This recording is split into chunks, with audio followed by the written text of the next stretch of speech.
Assalamualaikum warahmatullahi wabarakatuh. Perkenalkan, nama saya Syahrul Mubarok, M1904021141. Di sini saya akan mempresentasikan tentang analisa Markov untuk mata kuliah, untuk persiapan UAS, mata kuliah permodelan dan disimulasi, dosen pengampu Bapak Sherman.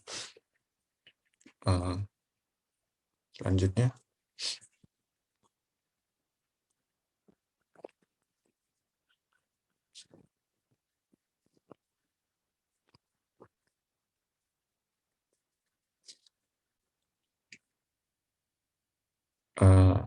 lalu ada model Markov.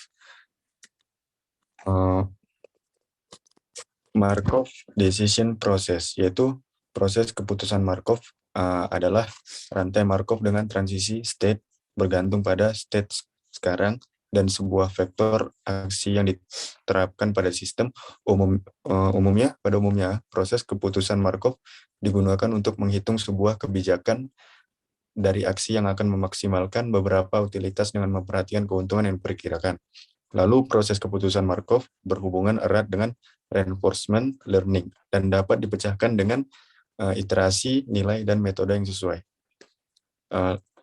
Partially Observable Markov Decision Process atau POMDP.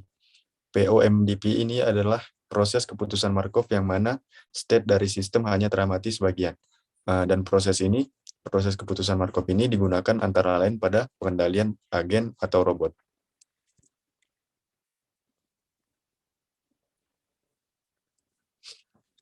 Selanjutnya ada analisis rantai Markov.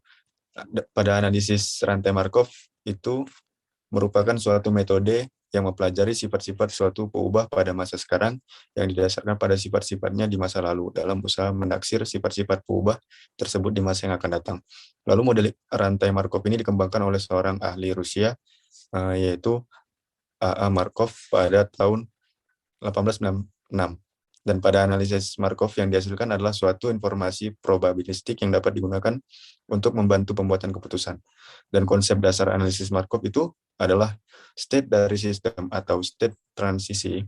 Sifat dari proses ini adalah jika diketahui proses berada dalam suatu keadaan tertentu, maka peluang berkembangnya proses di masa mendatang hanya tergantung pada keadaan saat ini dan tidak bergantung pada keadaan sebelumnya.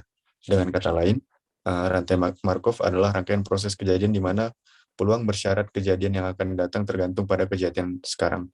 Dan informasi yang dihasilkan tidak mutlak menjadi suatu keputusan karena sifatnya yang hanya memberikan bantuan dalam proses pengambilan keputusan.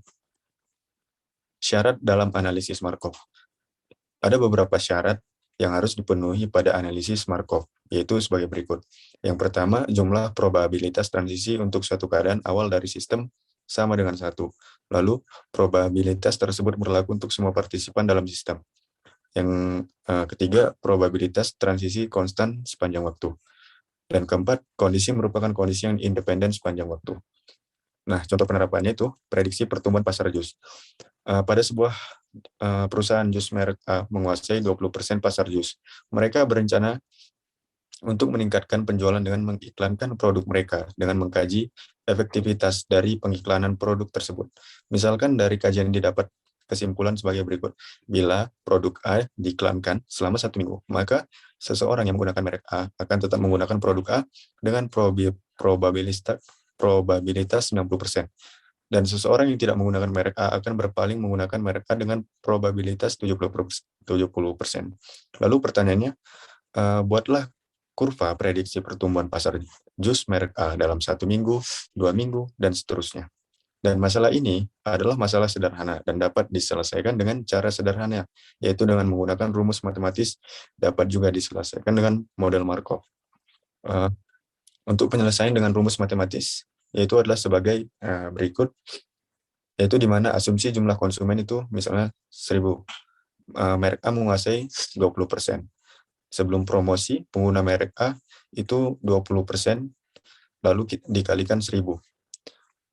Dengan hasilnya 200. Lalu setelah 1 minggu promosi, pengguna merek A yang tadinya 90% dikali 200.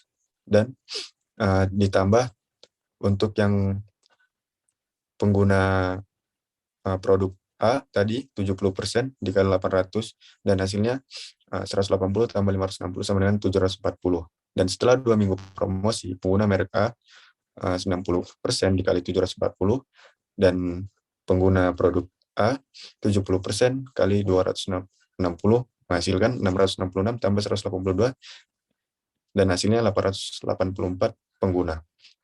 Rumus umumnya itu XN sama dengan 90% dikali XN kurang 1 tambah dalam kurung 70% kali dalam kurung S kurang XN kurang 1. Dan XN itu merupakan jumlah pembeli jus A pada minggu ke N. Dan XN kurang 1 jumlah pembeli jus A pada minggu ke N1. Dan S merupakan jumlah seluruh konsumen jus. Lalu penyelesaian dengan model Markov. Persoalan di atas ini dapat diselesaikan dengan model Markov, yaitu di mana pada gambar S itu merupakan jumlah seluruh konsumen jus, dan sedangkan yang lingkaran A merupakan jumlah konsumen jus A. Dan proses transisi jika dinyatakan dalam tabel, maka yaitu dari jumlah seluruh konsumen dengan simbol S, yaitu 0,3 dan A 0,1. Lalu A dari 0,7 hingga ke 0,9. Lalu ada matriks transisi A dan kondisi awal P0, yaitu persamaannya A sama dengan matriks 0,3, 0,7, 0,1, 0,9. Lalu P0-nya sama dengan matriks 800 dikali 200 T. Di sini kita akan menggunakan simulasi dengan MATLAB, yaitu dengan program coding ya seperti pada slide ini. Lalu ada grafiknya, yaitu analisisnya pada minggu kelima dan seterusnya tidak lagi terjadi perubahan jumlah konsumen jus A. Hal ini disebabkan penambahan konsumen baru dan pengurangan konsumen relatif sama. Kondisi ini disebut kondisi mantap atau steady state. Nah, kesimpulannya pada model Markov ini dapat digunakan untuk menganalisis sistem di mana dalam sistem tersebut proses transisi dari satu state ke state lain dengan probabilitas transisi dapat diketahui dari survei. Sekian presentasi dari saya. Jika ada kesilapan dan kekurangan, mohon dimaafkan. Assalamualaikum warahmatullahi wabarakatuh.